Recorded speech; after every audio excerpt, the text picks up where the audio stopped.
Ziggity Zig with more back with more tales from the ladder, and we've started off quite well here with Bomdagor and Andrew here on Merry-Go-Round. Belaine is a Zerg, Bomdagor is the traditional Terran. Now this is actually, since I'm doing sort of a fake-out week, and we're doing just Tales from the Ladder instead of talking his way up the ladder, then this is the Wednesday game, and normally on the Wednesday game I actually pimp out the live stream, which is happening on Wednesday nights, but it's not happening on Wednesday nights anymore. If you want to go back and watch the PSA on that before, you can go do that, but I'm not doing it. You know why? That's why. Me too. Mostly because it's summer, I've got other stuff to do, and in fact, one of the things that I'm doing down here is I'm actually trying to put as many of these games and casts and different things ahead as far as possible. In fact, you might even be able to hear kind of an echoey nature here because I have to retire to a different base in order to do all my casts from now on, so hopefully things aren't going to be echoey for the entire month of August. Mostly because I'm on vacation for most of August, going places, doing things with the family, and after doing things with the family, I'm doing things for purely selfish reasons, self-promotion and whatnot. But is it self-promotion in terms of the Ziggity Zig lifestyle and things like that? No! It's even more purely selfish reasons in one of my other lives. One of my many lives. I have, in fact, 4, the other half of my 4 lives. Because I just have that many. I'm like a cat, except half of a cat, because a cat's got 9, so you gotta wonder about how many, I don't know, novellas that a cat is actually writing when not around. There we go, and Bomdagor has found Andrew's base up here on the top right of Merry-Go-Round. Being a 3-player map, this is pretty much all you're going to find out is whether or not they're at this one or that one. But what has happened here is you have Andrew just doing the search with the Overlord. So the bonus there goes to Bomdagor, who has spotted Andrew's base, and Andrew doesn't quite know which one is Bomdagor's. But the next thing is that Bomdagor is placing I'm going to assume that's an engineering bay, and I was right even before I clicked on it, but I thought, it's too big for a bunker. So just putting something down, trying to get that block down. Bomdagor is famous for that block because he does it a lot with the Zealot, but now the spawning pool is up, so even though Andrew doesn't quite see what he's doing just yet, he is going to be able to take care of that pretty quick with a couple of Zerglings all coming down at the same time. There is... Oh, I guess he gave up on that. Alright, so Bomdagor leaving the engineering bay before it's fully completed so that he can hit escape on that, recoup a fair number of expenses from it. That must be a Roach Horn heading down, so it's going to be a 1 base Roach, probably 7 Roach all in. Here is this Overlord still making his way out, but what Bomdagor is doing actually is a macro build. So he's moving his way out, getting the barracks just here on the top, so it was a barracks or a command center first, I believe. If you check up here, we've got, yep, now the double refinery is going down in Bomdagor's main base. He's going to mean that he can get out a little bit more sort of gas-heavy units if you want to get out a Reaper to help protect this base from up here, just hopping up and down, and it would really be useful up against any kind of threat that's going to come in from Andrew, but it looks like it's going to go for straight Roach. No Zergling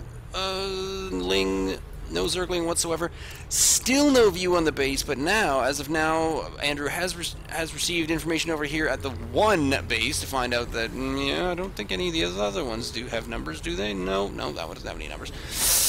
And he's just trying to get around in behind here just to see what's going on, but still has no idea what's going on quite in Bomdagor's base. There come the Roaches. The Roaches are going to swing by, and I think, yes, Andrew does see the engineering bay just there. Does not see what's going on at the front, but it's possible that Bomdagor did see those Roaches run by, so he is putting in a bunker in behind here. The planetary fortress is actually on the way, but with the speed at which these Roaches were getting here, I don't quite know whether that planetary fortress is going to be available. It is at a 1/3, got to a 1/4, got to a 1/3. It's definitely not going to be ready, so these 3 Roaches are probably going to be able to do quite a bit of damage here. There's now 8 Roaches on the map. Orbital Command and the Planetary Fortress at the same time. These Roaches are now waiting for the remainder of the 8, but 8 Roaches up against the Planetary Fortress. I'm not entirely sure if these 3, and they're almost done with the Planetary Fortress, but it looks like the Roaches are actually might try to get up here, and they're going to get shot at by this 1 Marine that's right here. Bomdagor dropping down a mule, probably for repair duty there. This Planetary Fortress is just slightly outside of range, but these Roaches are going to bust through this 1 supply depot. He is trying to rush up here to repair, but the Roaches are going to make their way through. There's still just 2 Marines in here, but they are taking care of a couple of these Roaches. There's 2 SCVs, and they're now going to try to repair that at the same time. As soon as you have a fair amount of the gas, this is why you want to have double gas at the same time. It's now just trying to get a couple of units out. Still no units out. Did take care of the 2 Marines that were in there. Still, no, the 1 Marine out there, but now is Bomdagor going to be making 1 more Marine on the way. No reactor just there. The engineering bay is researching high-sec auto-tracking of all things. I'm not entirely sure why. But now the next thing that Bomdagor is going to do is move down to his second base, and he actually probably does have the worker supply. Oh no, wait, the worker supply is actually quite in Ember's favor. There's quite a lot of roaches now are in the base. It's quite a advantage of APM right now, and that's going to take care of the engineering bay. But the high sector auto tracking did finish. Tech lab right now for the factory, not quite certain what he's going to try to get up to, because if he can only make one unit at a time, but they're hiding now in behind this planetary fortress, is really going to be quite helpful now. Still pumping out the roaches off the one base. They're still just sort of trickling out 2, 3, 4 at a time, but they are not going to do well up against these roaches, and these roaches might get a couple more SCVs, but they are certainly not going to take out a planetary fortress. So that one planetary fortress just really does it, just pretty much wins the first half of the game right now for Bomdagor, where Bomdagor is able to stay in it, does not have nearly as many workers as you'd like right now, is able to get back on the ground and pump out double workers at the same time, does have that mule advantage, which he could use, not quite using just yet, because I'm not sure how much energy is down here in the orbital command. No, not quite enough for any kind of scan or mule hopping down, but it looks like Ember's Andrew. I just keep going for the Embers, even though it's up there first. But Andrew is still just trying to move in a few more. He was trying to bulk up and try to see how many of these roaches he could have at any one given time, but it looks to be that, oh, there we go. So there was it was a siege tank coming in at the same time. So now the siege tank is in a little bit of trouble because he's going to be able to be taken out. A really awesome maneuver by Andrew up to move up to the top of the ramp. And next, so he lost out.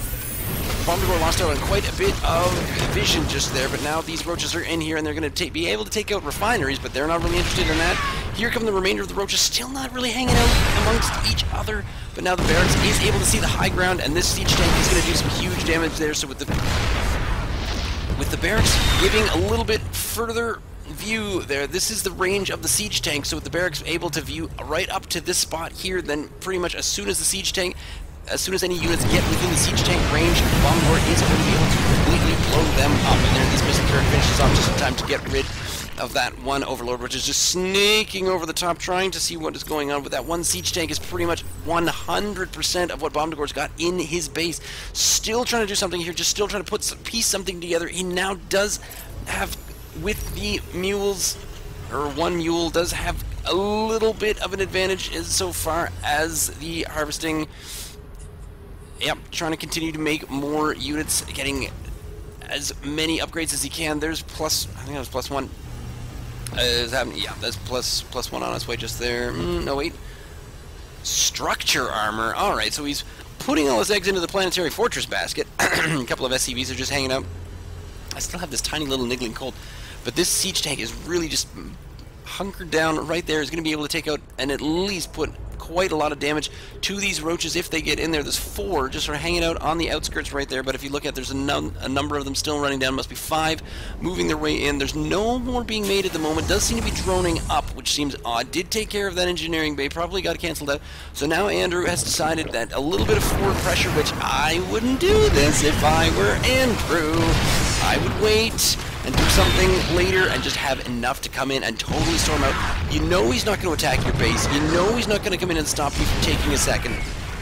Now what you want to do, because now what Bomdagor's going to do is, yeah, he might lose a couple of SCVs here. What Bomdagor really needs right now is to get another siege tank out, and that's probably what's happening right now. And there's the second siege tank is going to move its way up here. So these roaches are going to take out the refineries for all the good that does. And this, oh, there's a nice move by the Overlord. Is going to blow down some creep right there so that this orbital command cannot actually drop. But the SCVs, I think a couple of them did manage to make their way down here.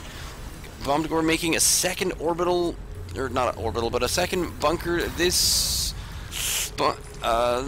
barracks is not able to watch the high ground. You might want to move this orbital over here to be just on top of, just to see up the hill, because when these roaches get over here, and if they park just here on the corner, they'll be able to blast away at things, especially this barracks right there, without worrying about anything whatsoever. You look at the worker supply right now.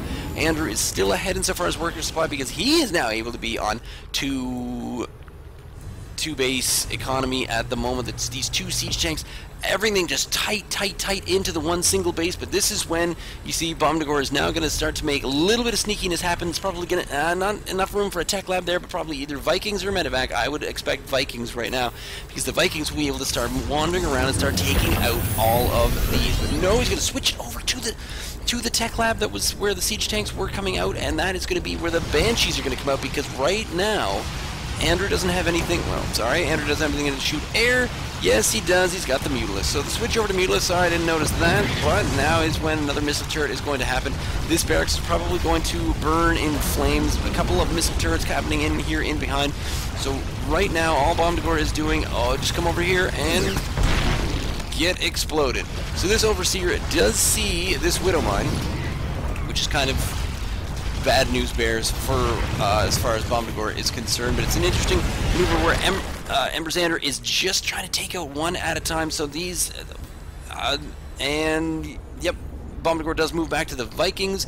Bomdagor is deciding to move this orbital command out of the way, which is a really good idea, because he can move it over to another spot over on this side of things. These roaches are going to come down, but they're going to get pretty much completely wasted up by the siege tanks and the planetary fortress, possibly all.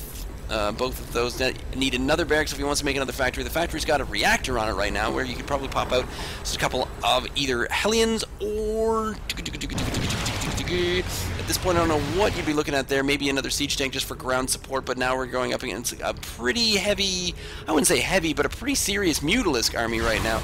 And the Mutalisk army is going to go up against one single Viking right now. The Viking is going to protect the high ground while Bomdagor slowly makes his way into getting a couple of missile turrets, but one Viking up against 6 Mutalisks is definitely not going to play all that well. But if he oh no, he wasn't able to kite the Mutalisk into this one missile turret here, and then the other 2 missile turrets at the same time. Now going to do a little bit of move around here again, or at least just move out and try to get a little bit more space, a little bit more vision right here with this factory. He's going to be able to see just tiny, ever so slightly farther, but now it's going to take care of a reactor, and that is bad. The add-ons do take quite a long time. Well, not quite a long time, but a fair chunk of time and resources to get anything done. There's one more Viking out there. They try to kite them in once more. Does kite in 4 of them, and they get blasted away by missile turrets. I think he takes care of 3 of them at any one given point. There's 1 kill on that one. There's 3 kills and 2 kills. So these Mutalisks, they are trying to take out these SCVs that are building on these add-ons and these missile turrets, but definitely not quite able to completely polish them off. The second orbital command is just hanging out over top of the base right here. But what is now happening is, oh my goodness, we've got an infestation pit, so it's going to be hive technology on the way right now, probably up to lair at least by now. Yes, it's got to be lair, because you can't build a spire without a lair.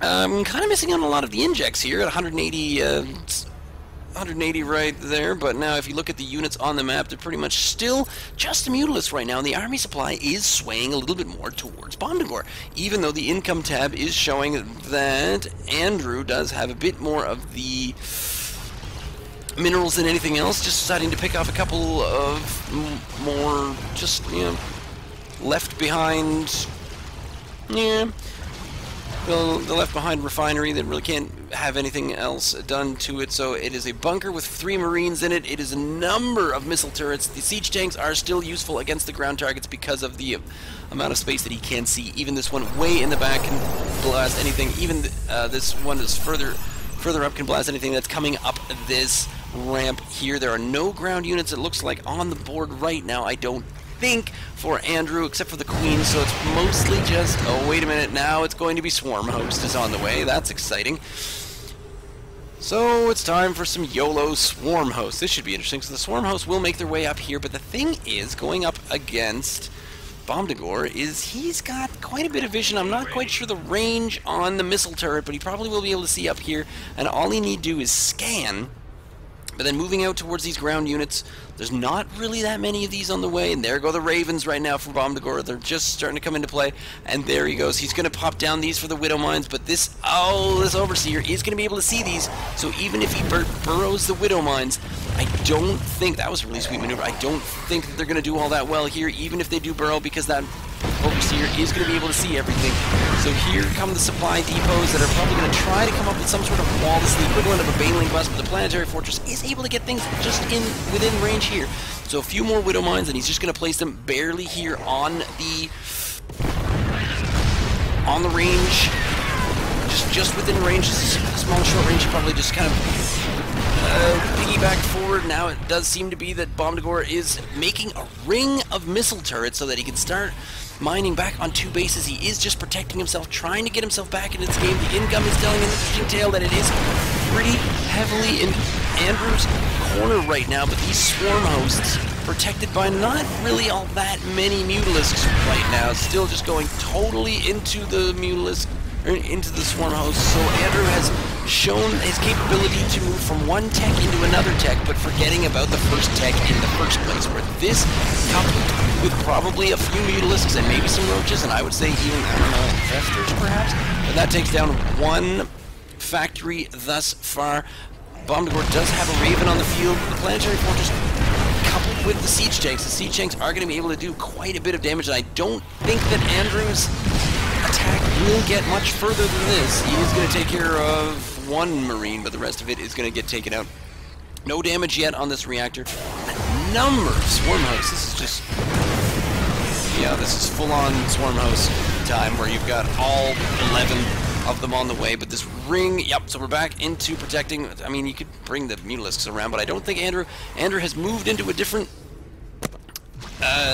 tech, and oh no, does remember that he's got 3 mutalisks left, so what is he going to do here? He's going to toss out a Hunter Seeker missile, and then, ooh, good move by Andrew. He actually gets out the 1 targeted swarm host and moves it away from the main pack of them, and so I don't know. I think Bomdagor is just going to continue on with this method. There are still just, I think, 2, now 3 mutalisks on the field. It's all swarm hosts right now, with a couple of mutalisks just to try to protect the air, because these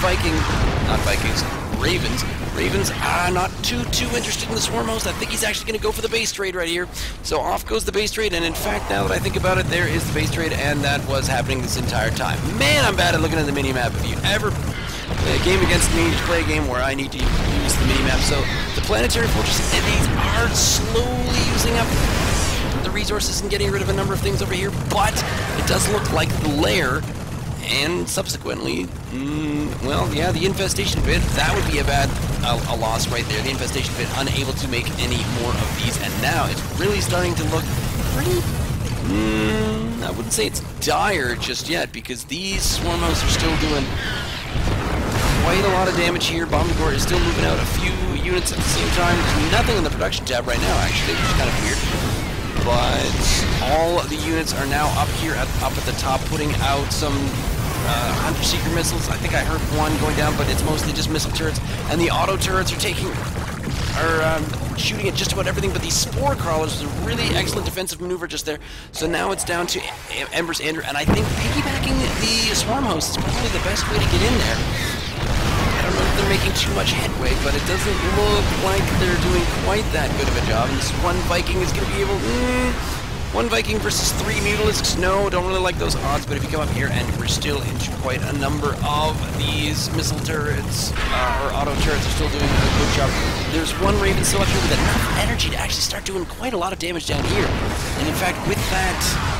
but going up, yeah, not going to be able to get into this pack with these 3 mutalisks, watching out for what's going on up here, and so now Andrew probably does not quite know that there's anything going on in the back in the main base with these missile turrets. Yeah, there we go, so they're taken out. There's the evolution chamber. Here are the Ravens, and they're going to move out once again, but they just need to get to the other side of the mutalisk, and they're going to toss down a couple of Hunter Seeker missiles. There they are, 4 of them going down. It doesn't look like Andrew's paying quite as much attention this time as it was the previous time, and that is a number of his swarm hosts just died there. Well, 12, but it was probably fewer than he had before. I would say less than he had before. That sounded like bad grammar, but this Planetary Fortress just put in a ridiculous amount of work right here. Training. Oh, right, training. And where did those Ravens go? The Ravens were around. There they are. Okay, sitting right here on top. But they are getting a couple of... I think, can the Locusts attack air and ground? I'm not entirely certain to be sure, but if you see right now, it's just a lot of action going in right now from Andrew, and Andrew is not taking another base. He has enough. Does he have any larvae? Only 3 drones, so it's all worker supply. And yet more Hunter extra secret missiles taking out the remainder of these, a bunch more of these swarm hosts, and still lots of energy here. The defensive mutalisks are just not doing enough. I have no idea what Andrew is doing at this time. I think he's trying to maintain his base, just trying to keep things in place, but these turrets finally ran out. This building another hatchery just in a different part of his base just to stay in this game. Did not defend that very well at all. Could have had a swarm host or two. These swarm hosts would have probably made their way through. Those are all over. No, they're just overlords, but they probably could have made their way through those auto turrets pretty quickly. But now these mutalisks are going to look for a way in, and they're not realizing how many of these missile turrets came in, and they're going to try to find their way around. And two of them get completely destroyed, and then one just has to sit over to the very side. Here come the remainder of these locusts, and there's only six swarm hosts remaining, but all of the ravens still seem to be moving. Meanwhile, Bomdagor was creating a number more bases, and with no units left on the board, well, not really no units on the board, but certainly not too many. One mutalisk, 6 swarm hosts. Yeah, that's not enough to mount any kind of counterattack. Not when you're going up against Bomdagor and his ravens. Whew, that was sent in by Bomdagor. You can check out his YouTube page at youtube.com/BOMD102. Leave me a comment down below. Send me an email, ziggityzig@gmail.com. You can follow me on Twitter at ziggityzig. If you want to send me a replay, send me a link to a replay. You can send me something funny, something interesting, something hilarious, something stupid, something crazy. Send it over to me, and I will totally watch the game and cast it. It'll be up here on Tales from the Ladder. Stay tuned.